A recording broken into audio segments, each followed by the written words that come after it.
Hello जी, सत श्री अकाल, नमस्ते, अस्सलाम वालेकुम। स्वागत है ਤੁਹਾਡਾ ਸਾਡੇ ਚੈਨਲ ਤੇ ਜਿਸ ਦਾ ਨਾਮ ਹੈ ਰੀਤ vlogs.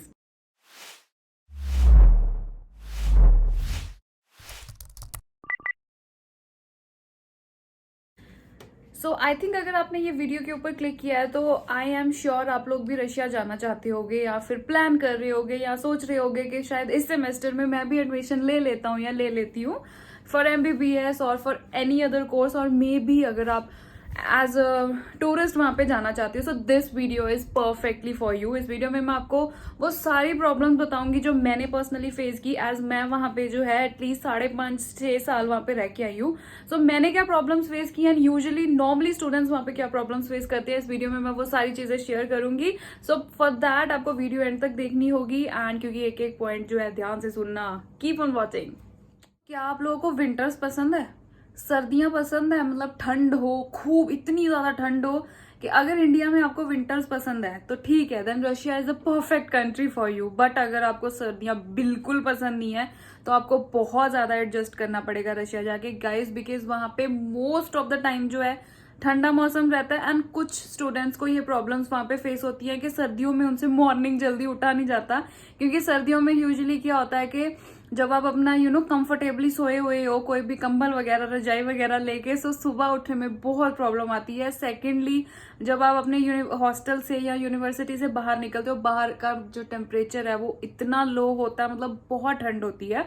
So if you are comfortable, अगर आप इतनी ठंड में रहने के हैबिचुअल हो, then it's a perfect country. But otherwise थोड़ा सोच समझ के जाना, क्योंकि वहां पे मौसम बहुत ठंडा होता है। इट्स नॉट कि आप रह नहीं सकते हो, ऑफ कोर्स वहां पे लोग सर्वाइव करते हैं, रह रहे हैं, but the only thing is कि अगर आपको सर्दियां पसंद नहीं है देन आपको थोड़ी डिफिकल्टी होगी वहां पे एडजस्ट होने में। मुझे पर्सनली सर्दियों से कोई प्रॉब्लम नहीं थी, because I love winters and I love snowfall.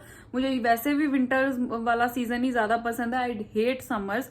So that's why I was very comfortable with the cold weather over there. But अगर कोई ऐसा है जिसको कोल्ड वेदर नहीं पसंद है, सो अगला पॉइंट मेरा ये है कि क्या आप ऐसे बंदे हो जिसको सिर्फ और सिर्फ अपनी मदर टंग से ही प्यार है, मतलब वो कोई और लैंग्वेज ना तो सीखना चाहते हैं, उन्हें बोरिंग लगता है मतलब कोई और लैंग्वेज में बात करना। फॉर एग्जाम्पल, जैसे पंजाब में क्या होता है, पंजाबी में हम लोग यूजुअली बात करते हैं, तो अगर कोई हिंदी में भी बात करता है ना तो हमें कंफर्टेबल फील नहीं होता। कुछ लोग ऐसे होते हैं जो ना हिंदी बोलना चाहते हैं ना सीखना चाहते हैं, और कईयों को ये सेम चीज इंग्लिश के साथ होती है, that they do want to speak English, उनको कंफर्टेबल नहीं फील होता, अपनी बात एक्सप्रेस नहीं कर पाते। सो रशिया में रशियन लैंग्वेज 90% यूज की जाती है। जो यंगर जनरेशन है, इवन उनको भी इंग्लिश जो है ना बहुत कम आती है आजकल। बहुत कम आपको ऐसे यंग जनरेशन के लोग मिलेंगे जो इंग्लिश जानते होंगे, क्योंकि वरना वो लोग साफ बोल देंगे दे डोंट नो इंग्लिश, उनको नहीं आती है ना। आपको फिर रशियन में उनके साथ जोड़ जोड़ के वर्ड्स गूगल ट्रांसलेट करके बात करनी होगी। सो अगर आप इस चीज से कंफर्टेबल हो, क्योंकि अगर आप वहां पे लैंग्वेज आप स्टार्टिंग में जाते हो, आप इमीडिएटली जाते ही लैंग्वेज नहीं सीख लोगे। यूनिवर्सिटी में आपकी रशियन क्लासेस जरूर लगेंगी, बट उसको सीखने में थोड़ा टाइम लगता है। सो फॉर दैट उतने टाइम के लिए आपको बहुत ज्यादा मैनेज करना पड़ेगा, बिकॉज आप सुपरमार्केट में जाते हो, आप मॉल्स में जाते हो, इवन आप कैब बुक करते हो, या आप रोड पे किसी को रास्ता पूछना है, कुछ भी पूछना है, you have to know Russian, या गूगल ट्रांसलेट की मदद से या कुछ वर्ड्स आपको सीखने पड़ेंगे। मतलब के रशियन सीखने, फॉरेन लैंग्वेज सीखने का अगर आप में इंटरेस्ट है, आप में जज्बा है, then it's a perfect country for you. अगर आपको लगता है कि आप कोई फॉरेन लैंग्वेज सीख के कंफर्टेबल नहीं फील करोगे, आपको कोई फॉरेन लैंग्वेज सीखने में कोई इंटरेस्ट नहीं है, देन आप थोड़ा सोच लेना, क्योंकि गाइज वहां पे आपको लैंग्वेज तो सीखनी ही सीखनी पड़ेगी। अदरवाइज सर्दी विंटर फिर भी आप सर्वाइव कर लोगे, बट लैंग्वेज ना आना, सर्वाइव करना थोड़ा डिफिकल्ट हो जाता है, बिकॉज वहां पैर पैर पे रशियन बोली जाती है। अगर मैं सिंपल भाषा में बोलूं, कुछ भी खरीदना है, इवन इन मेडिकल स्टोर पे भी जा रहे हो, तो you have to know the language. So it's a big barrier. Starting में मुझे बहुत डिफिकल्टी आई थी, बिकॉज मैं अपना बताती हूँ, मुझे ना इंटरेस्ट नहीं था ज्यादा रशियन सीखने में, मुझे थोड़ी डिफिकल्टी आई थी, मैं नहीं चाहती थी लैंग्वेज सीखना। बट अल्टीमेटली क्या हुआ कि सीखनी ही पड़ेगी, क्योंकि मुश्किल था वहां पे सर्वाइव करना। मेरे साथ क्या होता था, जब मैं सीनियर्स के साथ होती थी या कोई भी ऐसा जिसको लैंग्वेज आती है ना, मैं बार बार पूछती थी अच्छा क्या बोल रहा है वो, मेरी बात उनको ट्रांसलेट कर दो, मतलब मैं डिपेंडेंट होती थी उनके ऊपर। सो मैं अपना एग्जाम्पल दे रही हूँ साथ में। बट धीरे धीरे मुझे पता चला कि ये सीखनी ही पड़ेगी। Then I learn the language and now I think अच्छा हुआ मैंने सीख ली है, बिकॉज एटलीस्ट अभी मेरी लैंग्वेज में एक चेक टिक मार्क बच गया कि मुझे रशियन लैंग्वेज आती है। अगर आप लोग इंडिया में खाना बना के बिल्कुल भी खुश नहीं हो, if you are one of them जिनको किचन में जाना बिल्कुल पसंद ही नहीं है, बस बना बनाया मिल जाए, बस खाना पसंद है, बनाना पसंद नहीं है, देन गाइज सोच समझ के जाना, बिकॉज वहाँ पे बहुत कम यूनिवर्सिटीज़ हैं जहाँ पे मेस अवेलेबल है, बहुत कम हॉस्टल्स हैं जहाँ पे मेस अवेलेबल है। So you have to cook your own food, आपको कुकिंग करना आना चाहिए। And this is also one of the thing जो मुझे बिल्कुल नहीं आती थी। ट्रस्ट मी, मैं जब इंडिया में थी मैंने कभी किचन में मतलब ऐसे स्पेशली पर्टिकुलरली ना कुकिंग करी नहीं है। बहुत कम चांसेस होते थे, जैसे फॉर एग्जाम्पल कभी मम्मा ठीक नहीं है या कुछ भी है तो कुछ ना कुछ ऐसे बना लिया, बट ज़्यादा कुकिंग करी नहीं थी मैंने। तो मुझे ये भी थोड़ी दिक्कत आई थी वहाँ पे जाके, मुझे सीखना पड़ा था। So you know by looking at others या यूट्यूब वीडियोस देख देख के ऐसे सीख गई, क्योंकि मैं सीखना चाहती थी, दैट इज़ वाई। बट मैंने कुछ ऐसे स्टूडेंट्स भी देखे थे जो कुकिंग करके बिल्कुल खुश नहीं थे, एंड अगेन फिर उनको डिपेंडेंट होना पड़ता था दूसरों के ऊपर कि अगर कोई बना रहा है then they will eat. And वो हमेशा यही कंप्लेन करते रहते थे कि यू नो ये बहुत मुश्किल काम है, कुकिंग नहीं करनी। मतलब so if you love cooking then ठीक है, और अगर आप सीखना चाहते हो देन ऑल्सो ठीक है, क्योंकि सीखना चाहते हो तो सीख जाओगे एंड वहाँ पे एडजस्ट कर लोगे। बट अगर आप ऐसे होगे जिनको यू नो बना बनाया मिल जाए एंड बनाना ना पड़े, देन थोड़ी डिफिकल्टी होगी। प्लीज मेरी बातों का बुरा मत मानना, I am being very honest, क्योंकि अगर मैं कुछ भी छुपाऊंगी या ऑनेस्ट नहीं रहूंगी देन मेरी वीडियो बनाने का कोई फायदा नहीं है। So I will be very honest with you, because मेरे साथ एक पर्टिकुलरली मुझे याद है एक ऐसा स्टूडेंट था जो कि इसी रीजन से वापस चला गया था, बिकॉज उसको काम करना बहुत मुश्किल लगता था।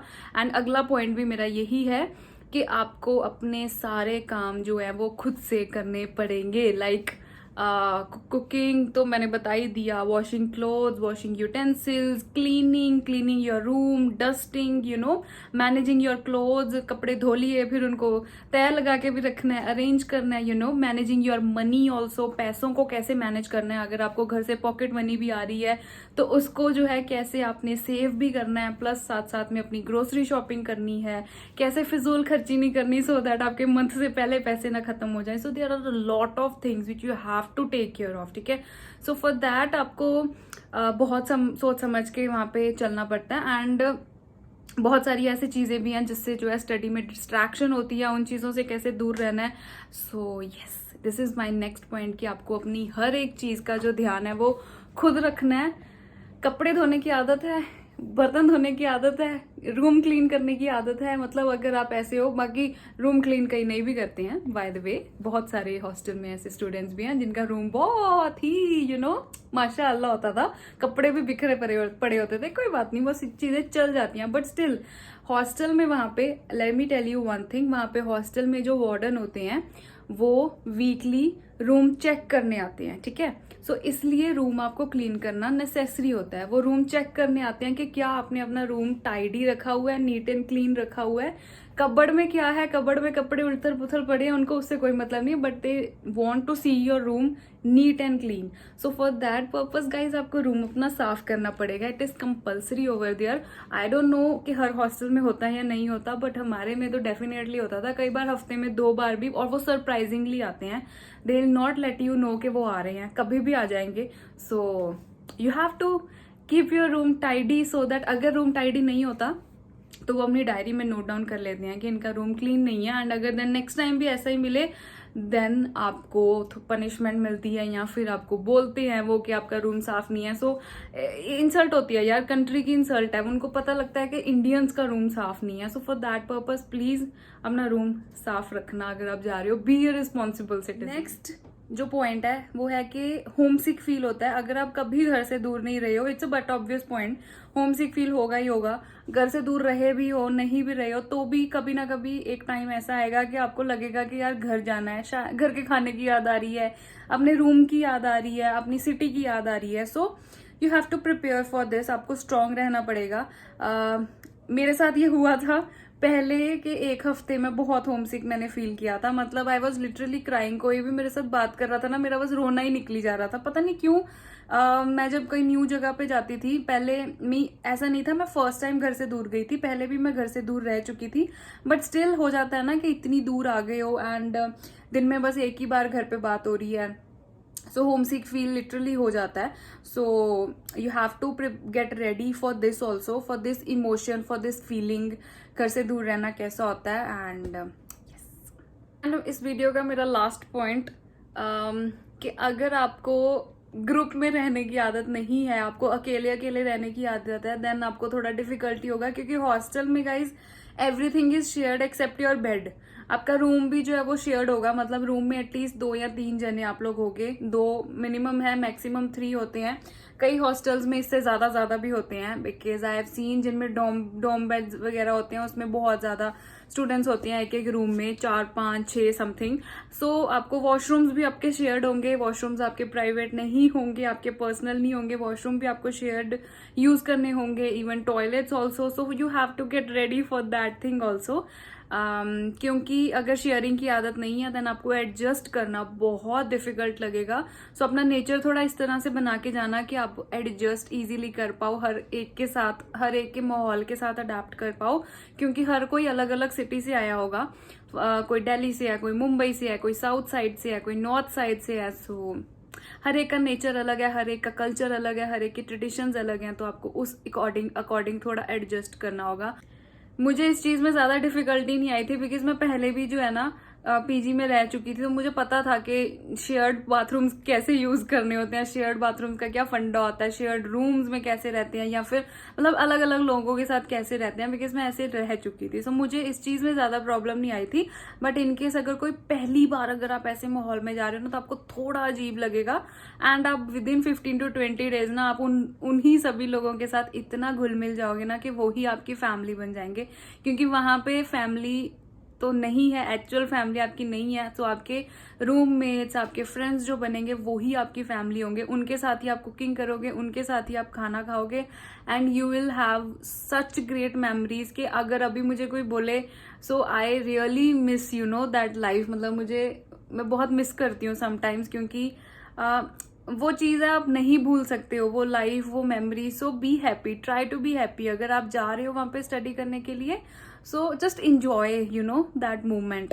ये मत सोचना कि आप कहाँ फंस गए हो, आपको यहाँ एडजस्ट करना पड़ रहा है, ये सब है. Don't think about that. 15-20 दिन में सब नॉर्मल हो जाएगा, सब ठीक हो जाएगा.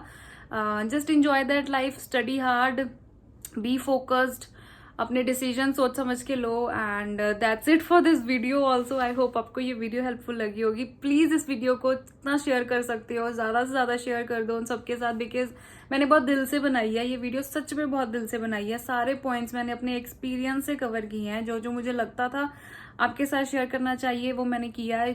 थोड़ी वीडियो शायद लंबी होगी right no, I don't know, but still please video को शेयर कर दो. लाइक जरूर करना वीडियो को, और कमेंट करके मुझे बताना कि आपको सही लगी वीडियो या नहीं लगी. एंड आई नो ये वीडियो उन लोगों के लिए भी रेलेवेंट है जो इंडिया में भी घर से दूर रहते हैं, क्योंकि ये सारे पॉइंट्स तब भी कवर होते हैं except for the language and the climate. So ya, take care guys, be safe, and I shall see you in my next one. तब तक के लिए प्लीज डोंट फॉरगेट आवर फंडा, a little more kindness and a little less judgement.